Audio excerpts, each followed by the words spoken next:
Hello and welcome everybody to our next series of the Chief Architect Network live events.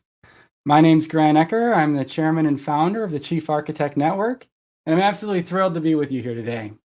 So let me just take you through a little bit about what this group is for those of you that haven't been with us before.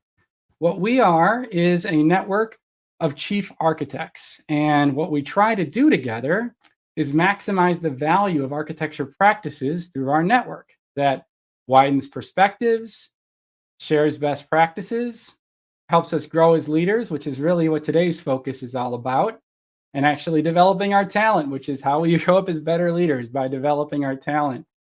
And then we drive outcomes together, which ultimately betters the organizations that we work in. We're a community-led, vendor-neutral, a no-cost, pure network of chief architects and a 501c6 organization. You can find out more about us if you jump out on the web at chiefarchitectnetwork.com. And if you happen to be a chief architect, it's a great place to apply to join us. It's, again, a no-cost membership, and it's something that I find a ton of value from in connecting with leaders like you. You can always follow us on YouTube and on LinkedIn at Chief Architect Network, where we're actually broadcasting live today. You can also find the replay in those two locations. Throughout the event today, you can always comment on LinkedIn or on YouTube to ask a question. That's also a great way just to share your thoughts. So what I'm going to do is take down this little banner here and give you a little bit of an introduction to my friend and colleague, Jim Willenbring.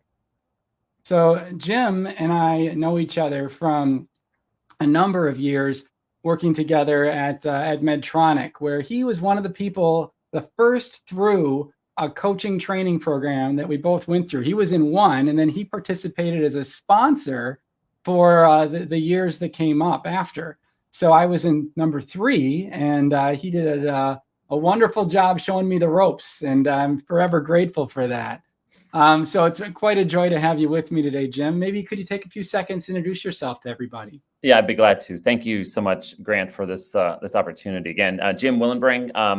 I'm the CEO of the Bailey Group, which is a leadership development organization. We partner with organizations to align and level up their leadership teams, right, through executive coaching, through team development, and on some larger cohort programs as well. And so I'll put a plug in. Follow us on the Bailey Group on LinkedIn, and then Grant's got a link there, to our website that's on the banner also. So so as Grant, as you mentioned, I had a long career at Medtronic. I was there for 30 years and did a lot of growth and development, led teams, led business areas, led functions, and got trained as a coach as well, while I was at that. And so I was able to coach leaders across the globe. And then I left there in 2020, started my own practice, but very quickly joined the Bailey Group as a coach. And then essentially now I'm a partner with 2 other wonderful people, and I'm CEO of the Bailey Group starting last February and such. So it's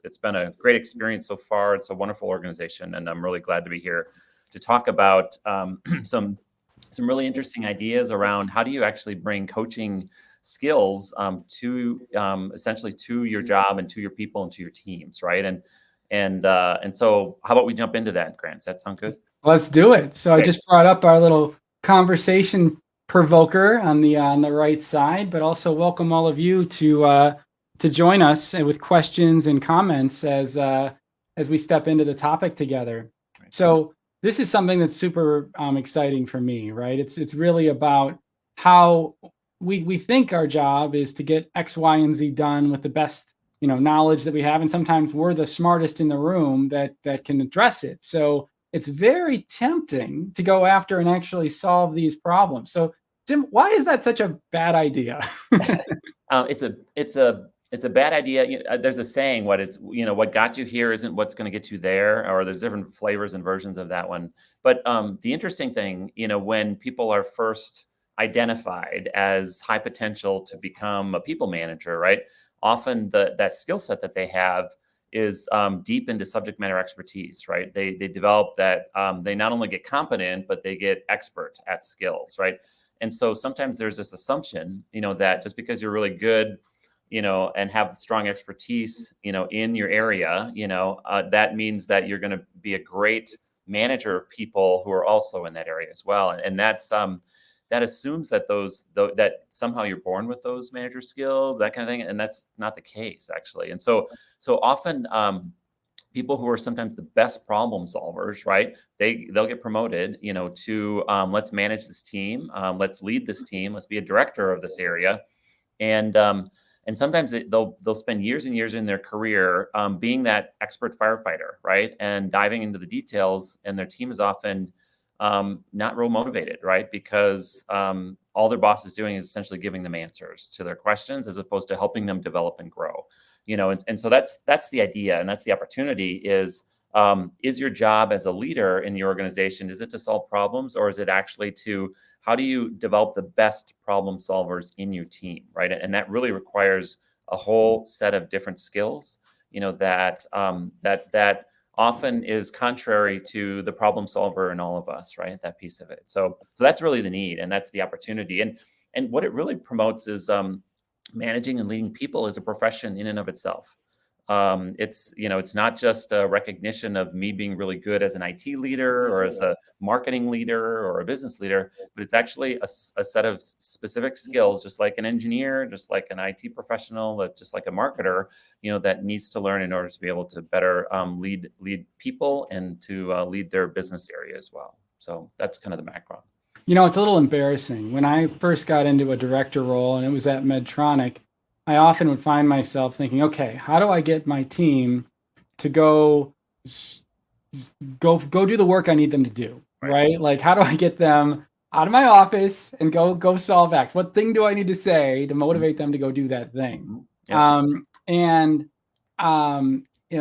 Thankfully, I had a very compassionate leader who went, we got some work to do. Right. And he aligned me with an executive coach that helped me figure out those people that I've been kind of trying to figure out how to just kind of direct them in the right way are actually the work. Right. And having them find their path and find their motivation and find their strength and calculate the risk that a particular stretch assignment will give them. And if they can survive the blast radius, then it's probably a good that's the work of a director and an executive in an organization, not just making sure work gets done. So it's sort of going from manager and super manager to that, executive and leader.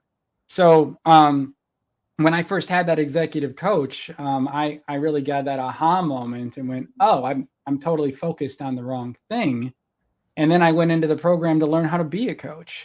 So I guess, I think this first topic here is one of the things that we really learned pretty quickly as we stepped into that coaching mindset, right? Exactly. Listening. Could you share a little bit more about that skill? How do you hone it? Why is it important? Exactly. And you used a word, directive, right? That's what a manager is supposed to be, is very directive. And I think people come into the role naturally having those skills to be very directive, right? But it's actually, the opposite, the non-directive approaches that are often the best approach, when you take a coaching approach, right, to leading people. And so when we think about how do you start with that, it's really around listening, right? And there's an interesting quote, a Stephen Covey quote, right, where he talks about most people don't listen with the intent to understand. They actually listen with the intent to reply, right? And so when you're trying to listen to somebody else and you're thinking, what am I going to say next? You're actually not really listening, right? You're not focusing on, you're hearing a few words, but you're really focusing on yourself, right?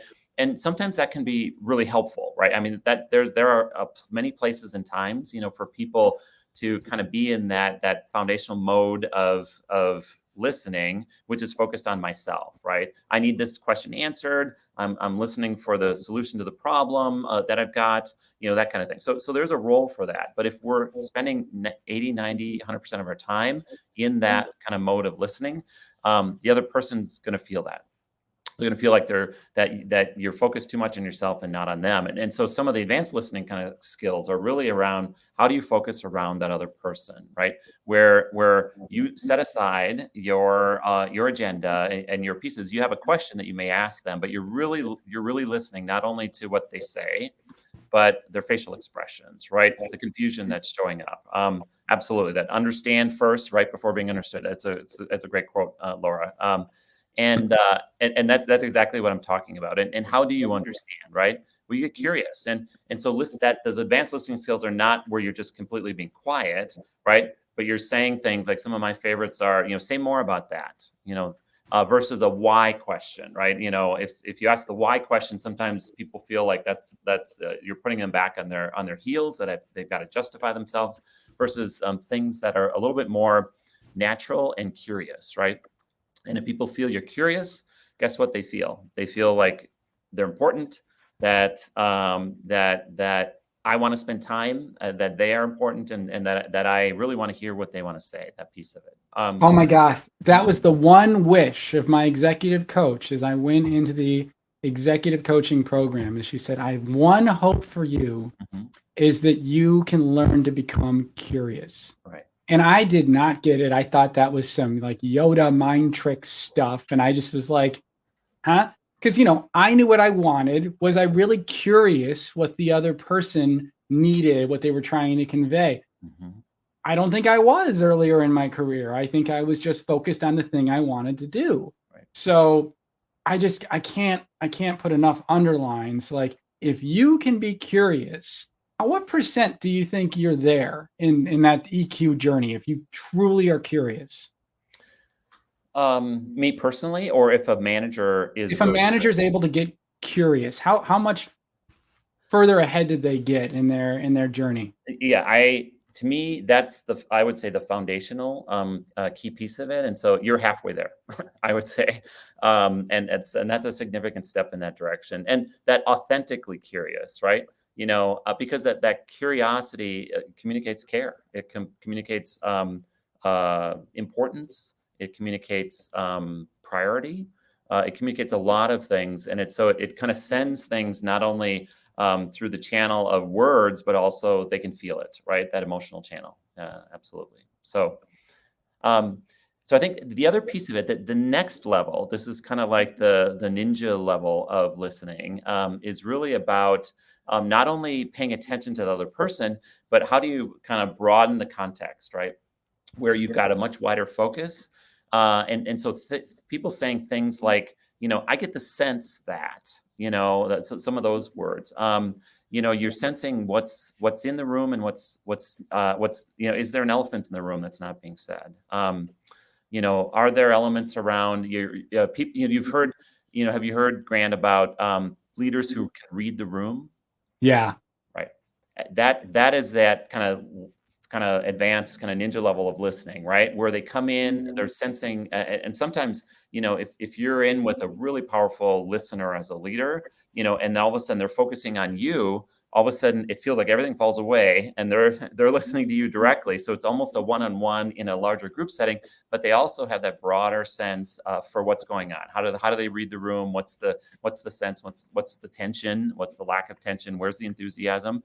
And then there's a power of naming it. Right? I get the sense of this, right? I get the sense that people aren't engaged today. I get the sense that people are really excited about this, right? And just putting that out there. They use their intuition as part of that as well. And if you don't kind of cultivate that personal level of intuition, right? That's a small whisper in a lot of people that you can grow to be able to recognize and take chances and take risks with what your intuition is telling you. Well, I love this question from Wahid. Sorry, it's not showing up on the screen. It's a permissions thing on LinkedIn, but how critical is emotional intelligence? It's fundamental. So when you think about, it's sometimes helpful to think about, there's a data channel, right, in our communication, and then there's this emotional channel, right? And when we think about one of our jobs as leaders of people, of programs, motivating people is critical, right? And that's what you essentially do with emotions, not to manipulate, right, but to really tap into what is there right now, and how do we understand what is going to be motivating for people going forward. And part of that is to listen and understand, right? And step one of emotional intelligence is self-awareness, is be able to understand, what am I feeling right now, right? And then also what might others be feeling as well. And so that's a step in that journey. So emotional intelligence is a critical skill for advanced listening. Amazing. I like this comment from Boris. Change your questions, change your life. Yeah, absolutely. Yeah. Uh, That would be a great segue, Grant, I think, into the next topic, which is around kind of powerful questions, right? totally agree. Yeah, that change your questions, change your life. So here's a question for you, Grant. How do you when you ask a powerful question to someone else, how do you know it was powerful for them? Because they don't answer right away. Right? Right. They stop, they think, and they have to expand. Whatever frame they were in, they go, oh, Mhm. like questions like, what else have you considered? Right. Well, I came in here. I'm gonna like a dog with a bone. This is it. What else you consider? What do you mean? What else? Oh, what else did I? Right. Which also can be a little clue of it can be almost instructional in a way, in a non-manipulative way of Mhm. you should be considering other things. I assume you did. What else were they? Right, right, exactly. And sometimes people will say, and I actually had a coaching session this morning with a leader, where I asked a question and there was that pause, like you're talking about, and all of a sudden they disconnect from the conversation because they are thinking strongly inside of you, and they'll sometimes or often say, "That's a really good question," right, right. That's a really good question, right, and their eyes go up, right, and the best thing to do at that point in time is nothing. That's right. Is absolutely nothing, right? Is when you're able to land one of those powerful questions, silence, right? Or a supportive silence, but it's really there's multiple kinds of silences, right? There's a reflective silence, there's a hold the space and a caring kind of silence. And this kind of thing, when you ask a powerful question, let them think. You can almost hear the gears clicking in the brain as they're reframing themselves, right, going forward. So powerful questions are open-ended versus closed-ended, right? They're not something you can answer with a yes or a no or with a discrete answer, and so they're much more open to that, a much more open kind of questions. They're short too, right, Jim? Yes, Really I short. exactly, and one of the one of the most challenging things that one of my coach supervisors gave me as a challenge in my training was, Jim, I want you to do the next 3 coaching sessions, right, by asking questions that were 5 words or less, no longer than that. And I was like, that's impossible. There's no way, right? But we throw word salads out there all the time, right? And it's funny how the really short ones, right? What's the core issue, right? I often find questions that begin with what, are often a really often a little more powerful. What does success look like? What's the priority of this? What will you What's commit? important about that? Yeah, what's important about that? What do you commit to doing? Right? I mean, so there's a number of powerful questions that you can often think of. I think of it sometimes in a one-on-one framework, right? But you think about this in groups, right? There's questions related to focus and outcome, right? What would you like to get accomplished today? If you and I are celebrating at the end of today, what will we have accomplished? What will we have done? That's a little longer one. And so there's an element around, why are we here? What's our topic? Mhm. That piece of it. And then what does good look like or great look like at the end? So there's kind of a focus piece. Then usually there's a shift into awareness, right? What's the problem? What's the issue? What's important about that? What's the challenge for you? So I think there's like the grow framework. There's a lot of examples of questions out there that are really good, powerful questions. There's the exploration phase often. If you know a problem, well defined is a problem half solved, right? So if you spend some time around that definition and getting clear about it, and then going essentially, using those what questions, right? There's elements around exploring what else, those, say more Yeah. about What that. else? It's so simple. What else? Exactly. Because Yeah. so much more comes from that simple question. Yeah. Yeah. One of my favorite. Go ahead, Yeah. Jim. Sometimes people will lob real generalities out that, and one of the things I love, a couple of questions I love to ask, that are powerful ones is the say more about that. And so they'll naturally, that expresses curiosity. Hey, I'm interested in what you say more about that. Right. The other one is take that to the next level for me. Right. There's a power of distinction, that's a really powerful skill in asking questions is to stay in that sweet spot of not getting in the weeds, right? But not staying at too high of a level, but getting into that sweet spot of the area that's really valuable for your conversation. So I'll give you another one that I really enjoy. There's this framework called Dress the Knight, Slay the Dragon. And I absolutely love this. I learned this in my coaching training from the coach that took me through the certification piece. And there are what questions that are around a piece of resilience. You're not able to go after something you really want. Right. What has allowed you to tolerate not getting it, right? What makes this timely right now? Yeah. What are you willing to give up to get there? Right. Right. These simple triangle of like dressing your strength to go after this thing. Let's go after it. And it's amazing how some of these open questions can actually move you into the next piece, which is forwarding action. Right. Exactly. Yeah. And that's getting into that responsibility piece. Absolutely. And I love that phrase. How do we forward the action piece of it going forward? What will you commit to doing? What's your takeaways here, right? If it's more reflective and brainstorming, right? And then there's the classic, what will you do? When will you do it? And how will I know you've done it? Kind of thing, right? Yep. Which kind of turns the dial up on accountability, right? Which some people thrive having strong accountability. Other people have a personality saying, well, I said I'd do it, and so I'm going to follow through with it. So don't hover, right? That piece of it. So understanding, what's the accountability they like to have, when you're talking with, your direct report or that person, that can be helpful to understand how high you turn the dial up around that responsibility piece, right? What else do you need from me?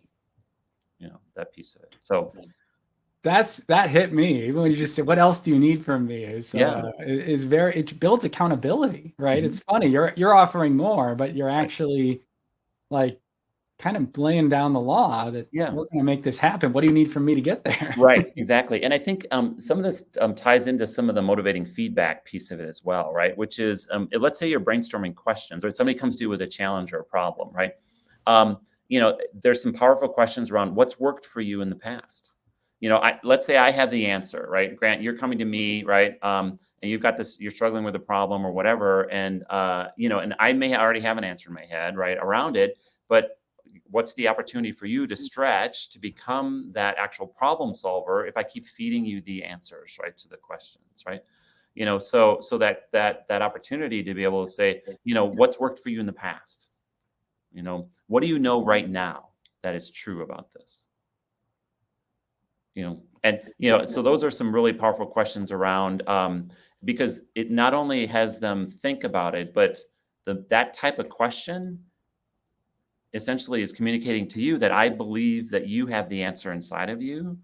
You may not have it right now, okay, but I believe strongly that you can discover it, and you just feel the motivational difference, right, of those elements. I think is really critical. Question from Wahid. 4I values of integrity, intensity, innovation, and involvement. Do these resonate? They do. I think about integrity really speaks to kind of the ethics and how are you approaching this honestly, right? Are you trusting in that other person, right, in your conversation, right? The intensity piece of it is these conversations can be really intense, right? Powerful questions can be intense, right? So I think there's a powerful questions turn the dial up on intensity. We've just been talking about innovation. Is how do you not just give answers to your team, but hope actually, and sometimes they come up with better answers that I would have given them myself, right? And so that really, these powerful questions open up, I would say, the innovation funnel, for other ideas, right? And this is intensely around involvement, absolutely. So I think these 4 I's really apply well. Very cool. Good. So how about let's talk briefly about difficult conversations, right? So that to me, there's an element, and we talked a little bit about emotional intelligence previously, right? And this is, oftentimes these conversations are not just about, about fun things to brainstorm about or challenging problems, but there's a conflict there, right? And so this is where emotional intelligence is critical, right? And to me, with difficult conversations, you actually have 2 conversations. There's a conversation you need to have with yourself first, which is, what do I see as what happened? What are the facts, right? I'll put quotes around that. What are my viewpoints, right? How did I contribute to this? What are my intentions? how am I feeling about this, right? If it's a difficult conversation, is it really difficult for me as well as the other person I'm going to have it with? And then, is there a challenge to my identity in some way, right?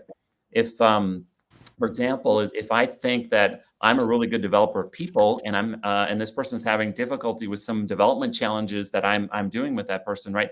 Does this challenge some of my identity? And so I think there's an internal conversation first, really to flesh those out and kind of get those out, for yourself, and then be able to approach it in a neutral manner, a neutral perspective. Then, when you actually have the conversation, or more neutral, how do you explore their story using advanced listening, powerful questions, and then share your own as well, and then you can problem solve to move forward together. That's kind of the recipe, is that internal conversation first, and then the conversation with the other person is, try to explore it from a neutral perspective, explore their story and yours, and then problem solve going forward. So that's what do you do if you catch yourself in a bit of that limbic brain? So, the lizard brain, right? A lot of times we have our cerebral cortex protecting us, allowing us to show up as an executive. But sometimes these difficult conversations can kind of put us in a place where the lizard brain shows its head. How do we recenter ourselves as executives to make sure we continue to lean in a productive way? Yeah, I'd say there's two ways. There's probably many ways, but two ways come to mind. One is there's an opportunity to be able to ground into your senses. And so what you're talking about is your brain is hijacked, right, into the limbic system, into exactly the brainstem, into the, kind of the root of your brain that essentially has very little space between stimulus and response, right? That piece of it, right? So if you can wedge in a little microsecond of a gap between how you want to respond versus how you actually do respond, part of it is sometimes it's just to take a moment and try to get into your senses, right? Whether it's touch, whether it's sound, whether it's a piece of it, but the actual step of actually going into your senses pulls your brain and your thinking into more of the prefrontal cortex and more of the, I would say, more of the advanced thinking pieces, and can calm that, right? You may not have some of that space and time, right? But feeling your toes. I mean, it sounds funny, doesn't it? It sounds. I do it. It works. Right. It sounds funny, but the kind of the neuroscience of this actually shows that it's true. Is that getting into your senses, and whether it's paying attention to your breath, right, or other kinds of things that might be kind of in that mindfulness category, but helps you kind of reframe things and really calm down that kind of limbic sense, right, or that trigger, right.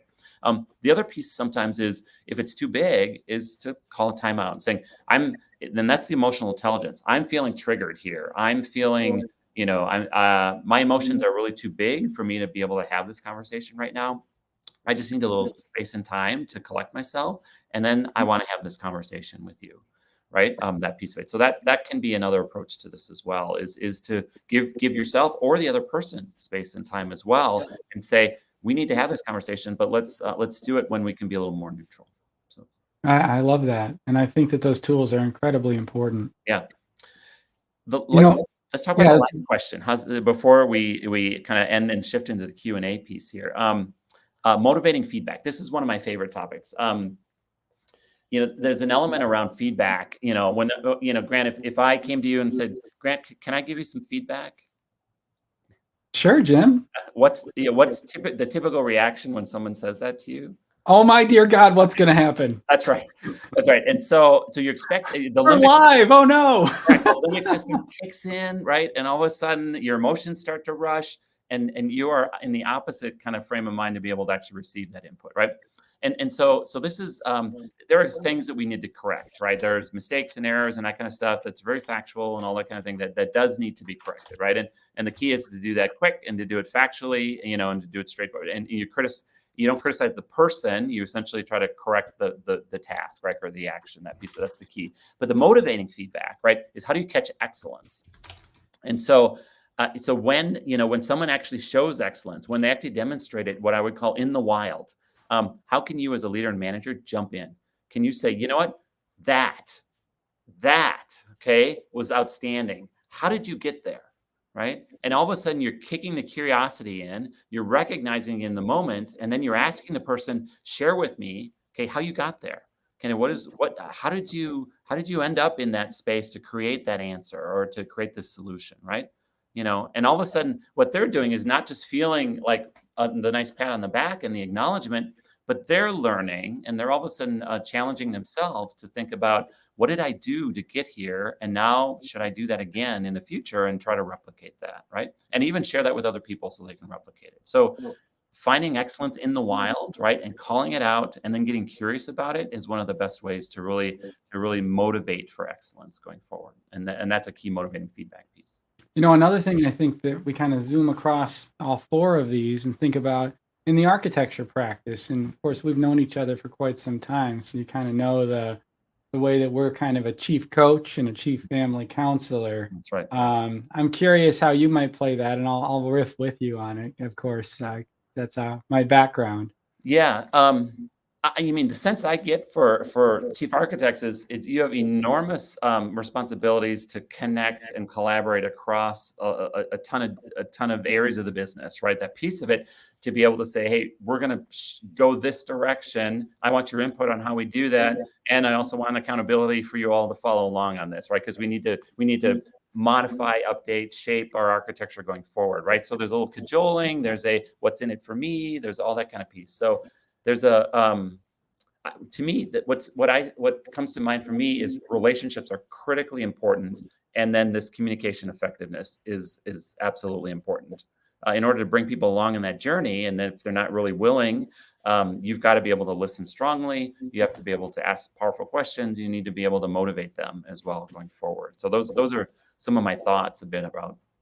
I totally agree, and I'll expand where I mean, look at these four areas, right? So let's take it, and well, I think there's two jobs, the chief architect, right? One is being the chief family counselor for the CIO, their staff, business stakeholders that aren't in alignment, all that kind of thing. And then the other is the chief coach to activate the technical community. So as you're starting to build intimacy as the chief family counselor, active listening, engaging to connect, to understand, to build trust and empathy, questions and curiosity to evoke that clarity, and then finding the common ground for forward action is absolutely critical. But just as Jim mentioned, we have to then lean in to that accountability role and motivating and recognition. So kind of like ADKAR, right? Which is a change management model: awareness, desirability, knowledge, and then ability. The last one's reinforcement. So when people actually do the things, we have to applaud it. Right. The same is true with the community, right? As we build out, what we're building out is the advanced listening and connection and deepened trust to gain insight from each of the domain leaders that own a piece of technology and ask questions to evoke clarity and understanding around what they're trying to create. And then how do we forward that action across their broader set of stakeholders in IT and the business to achieve what they need in a more broad sense, with the same accountability, the same difficult conversations when others disagree. But what I love, Jim, about what you've put together here in this model and what you've trained me on early in my career is how those first two bullets allow us to do the next two. Right. Absolutely. They're foundational to it. Absolutely. They're foundational to a lot of skills, I think, in life, right? Because you look at this: advanced listening, powerful questions, difficult conversations. Those don't apply just at work, right? They apply in life, right? With friends, with families, with relationships, that piece of it. So they're foundational skills that apply everywhere. Now, there is a caution that I learned, which I feel a duty and a responsibility to share now that we've given people some tools to try, and that is, please don't coach your spouse or your significant other. So, Jim, do you agree with that statement, or what are your thoughts on that statement? I would agree. My wife is a mental health counselor, and so let's just say she had a running head start on a lot of these skills, and so I've had that opportunity to learn, I would say, through her. But yeah. Practicing, can get really personal, right? Can it? And such. So, finding. But honestly, it's a really good point, Grant, around finding some trusted people that you can practice these things with is actually really important. Whether you actually engage a coach, right, who can be a very trusted partner to be able to do this work with you, or friends who are interested in developing these skills as well, colleagues, that kind of thing. This requires vulnerability. because it's often a change for people, and it's practicing a skill that's different than what they have right now. And guess what? You learn more from your mistakes than you do often from your successes, and so that opportunity to have that safe space to be able to try things out, display vulnerability, and to be able to learn from it, in a safe environment is a recipe for really accelerating your learning and getting these skills really as part of how you show up as a leader. Looks like my friend Karsten has stepped in. And Karsten, when you come on video, we'll add you to the stage here. We'd love to hear what you think. Looks like you're here. Go ahead, come off mute. We'll bring you on. Thanks for being here, Karsten. Sure. Yeah, I really enjoyed the conversation, and it's a very important topic, right? Especially for technology leaders, to understand your audience. And one of the things that a class that I enjoyed that helped me a lot, and I think you brought up a lot of those points, is to really understand the context of your audience, then engaging, preparing for communication with an audience, and then ultimately really focus on listening and active listening. And then you might learn that your messaging was a little bit off, and you need to adapt. And so I do multiple rounds with multiple stakeholders before you have that really important meeting, right? And then going forward, take that into your learnings for future communications. Yeah, and Karsten, I love that that there's a preparation and then there's an openness, right? And clearly you've got an agenda and there's some key things that you want to share and communicate. But if you're truly listening to understand, right, you're truly then part of that is to put on pause all of that agenda in your mind and listen to the other person, right? And so that's a challenging skill for a leader to have, right? Is to be able to do both, right? Is to be able to come in, point of view, be able to share that, and then flip and shift, versus thinking that, hey, it's my answer or it's the highway, right? Right. And another learning for me was to really look at the situational context of that you're in. Thought, in past conversations, I've adjusted my communication style for specific meetings, but I realized that within different teams, you might have a different culture on how to communicate, and to really understand that you might have a team where 50% is in this culture, and you have or peers, right, that are in a different culture, and you adjust your communication approach is super important. Mm-hmm. And getting curious about when you're first interacting with those different groups of people is what is it about how I'm approaching my communication here that's resonating with you, and what isn't, right? And so that's a vulnerable question, because you're opening yourself up for feedback, right? But it's a powerful question for them. And if you've got enough trust or psychological safety, in the room, hopefully they can feel like they can weigh in and provide that kind of feedback, right? And then how you listen to them then is going to telegraph and communicate strongly to them how receptive you are in hearing that, right? Mm-hmm. Right. Karsten, you brought up the MIT relate construct, and I jump to Laura here in a moment, but can you tell us what your favorite part about that communication model and how it's helped you? Yeah, I think I talked to some of that, but I think it's really the the cycle of really preparing, doing your research before, and also creating an environment for the right communication. So I think one of the pieces for that class was to engage in difficult or a little challenging communications where you're trying to help somebody grow, but also understand where they're coming from, trying to not go in a communication with a previous bias, and stay open-minded, right? And really inviting the participant to communicate, active listening, and then you're providing that safe environment for somebody to have a conversation. And then once you have that, you often find a way to go forward. that common ground. Yeah, it sounds like a really helpful, and I would say a technique that's kind of threaded with emotional intelligence skills, right? Right. Absolutely. Well, Karsten leads the CDO Times and is a CIO, CDO, CAIO. I really appreciate you being here today. He also leads the Chief Architect Network out of Boston. Thanks a lot for stopping in. I've got one other guest that's jumped on. Appreciate you being here, Karsten. Great. So I'd love to welcome Laura to the group here. Thank you so much. We've been enjoying chatting with you. It's great to hear your voice in person. What was your takeaway or question that you wanted to bring to the show today? I feel like there's like a coming home to this conversation. I see Stonehenge behind you, Jim, and it's just, I almost feel like both you and Grant could start a college course in this for chief architects. Like Grant, when you said chief family counselor and chief coach, like those are skills that a lot of chief architects don't have. So what you're talking about is crucial as you move forward in your career, but a lot of people don't talk about it. They just talk about, the technical knowledge, which is also important, being able to have certifications in AWS, GCP, wherever you are. But man, I feel like this is an underserved area. And I was thinking as you were talking, and this is a crazy acknowledgement, as football gears up in the United States, right?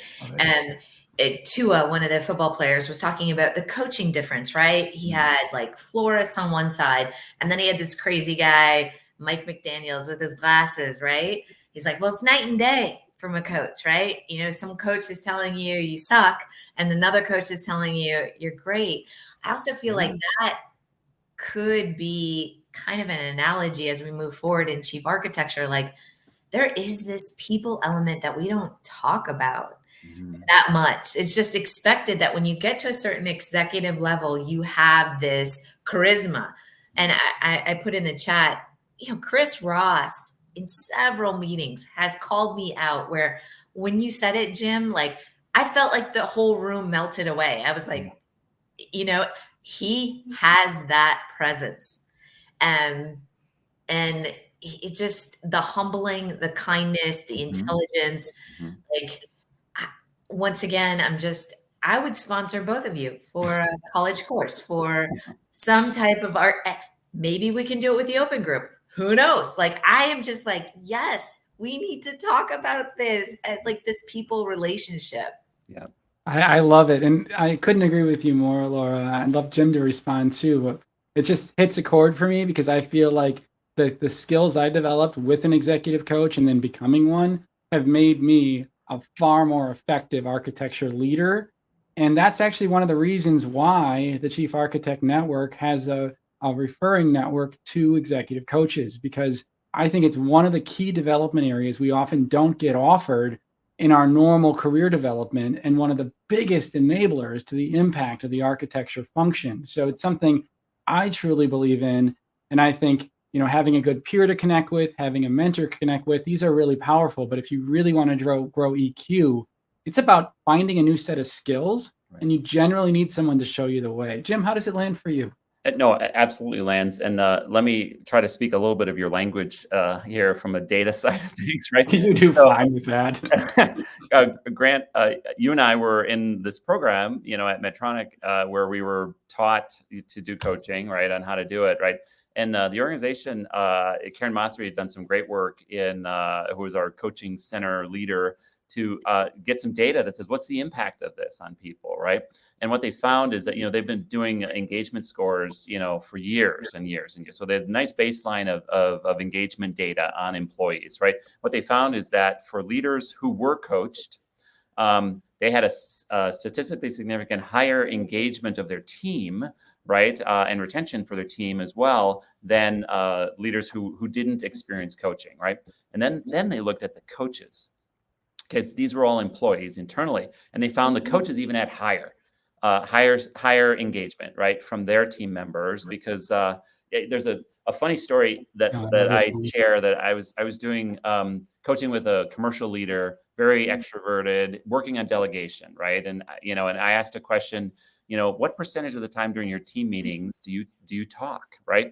And that was like, right, that was like a powerful question for him, right? And he's going, I talk 80-90% of the time in my team meetings, right? Okay. And it's like, okay, well, guess what your homework is? Next one, I want you to talk 30% of the time. And okay. And then he was like, I can't do that. It's like, well, what would need to be true, right, for you to do that, right? So all these power questions, he started going at it. And then the interesting thing, later on that afternoon, I have my own team meeting, and I'm feeling good about the powerful questions I asked this. In my own team meeting, I am like talking 80% of the time, and I'm going, oh my gosh, right? And so you can see that us coaches, we're not perfect, right? But we learn alongside of our clients, right? We learn how to ask powerful questions, and guess what? Those questions show up for ourselves as well later on in the day, right? And later that week as well. And so then I switched. I said, I'm going to stop talking here, and then I strategically shifted. I said, the structure of my team meetings is wrong. Okay, I'm going to have you all lead them. Right. And I set up a supportive structure, right? Because I'm developing leaders, right? And developing my team. And so then I created a structure that said, you're going to lead strategy, you're going to lead our stand-ups, and you're going to lead our team and talent ones every month. And I'll help you, but I'm going to step back, right? So just an example of that piece of it, of how do you do that? So, Karen Mottry, often 14 to 18 point average difference in engagement scores. That's awesome. Karen, you're on the call. This is good. Great to have you on there. So I wanted to share this with you, Laura, while you're here. So what Karen built at Medtronic is the program that Jim and I benefited from. Now, she actually ran and created this thing that trained executive coaches from executive leaders. It was high potential directors all the way up to senior vice presidents, Jim being a super senior leader in that space. And what we learned was they did measures. They looked at the employee engagement scores of the leader, of the coachees, because we would be basically renting ourselves to people that were organizationally distant to us, another country, another function. So we could really be outside of their bubble and providing some coaching guidance that normally would have cost about 4x more outside. So what was fascinating is, say that coaching delivery cost, I'll make up a number. No, I won't. It is 1/4 the cost to train a coach versus deliver the number of coaching engagements that coach will deliver during the program. So obviously do that just for the money alone. But here's the amazing part that's in Karen's little note here. The coaching client score would go up. Their engagement would go up 10 points. No one's surprised.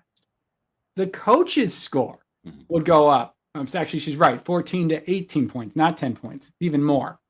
And that's surprising, but it's just what Jim talked about. I'm having these aha moments. I'm going to make my staff meetings suck less, right? And then the best part is they pulled the whole organization under the coach, and the entire org would go up 14 to 18 points. So for organizations, if you're listening, invest in a coaching program, because this is the kind of people-centric and actually cost-centric ROI you can have in development. So I thought that was super cool. Absolutely. I can't help it. I just geek out on that. Right. It was actually one of the reasons why Karen and I were able to create the certification program, because we figured out we could double the ROI again for leaders that went through first the training and then were willing to stay on, coach even more people, and become certified. So super grateful to that journey. Honestly, kind of feels like a good place to wrap. Laura, thank you so much for joining us. Thank you, Laura. Jim, I'd like for you to maybe give us some key takeaways as we kind of close out the session. Yeah, I think the key thing about these is to actually transfer intention to action. Is to we talked about vulnerability a little bit there in that comment, but the opportunity to try things out. Treat leadership as a profession. Okay, you're not just an IT professional, you're not just an architect, but you're a leader of people, right? And think about those skills, that you can develop as a leader, and then put a plan in place, right? And then put a little accountability in place, and find a person that you can trust, right? That you can practice with, right? And get better at. A 1% improvement every day, right? You think about the compounding impact of that over time, and you're going to improve your leadership skills, and you're going to bring up your whole organization underneath you. So I think that's absolutely right. Jim, thank you so much for being here. Nobody can share this message quite like you. And I just am thrilled about the impact. I mean, think about this. Jim has trained, only gone through this training, He's trained me and all the other cohorts of leaders at Medtronic. And now, as the CEO of the Bailey Group, he's ensuring coaches have the support to make that impact on others. So just think about the impact, Jim, that you're having in our world and how many dinner tables are happier because of the engagement you've created, the empowerment you've created. It's pretty incredible. Thank you to everyone who's joined today. And of course, if you are a chief architect, join us at chiefarchitectnetwork.com and follow us on the YouTubes. And also definitely connect with Jim. He's an incredible person to learn with. And I just so appreciate you being here. Hope everyone has a great rest of their day. And thank you so much for spending time with us. Great. Thanks so much, Grant. I appreciate you. Take care, everybody.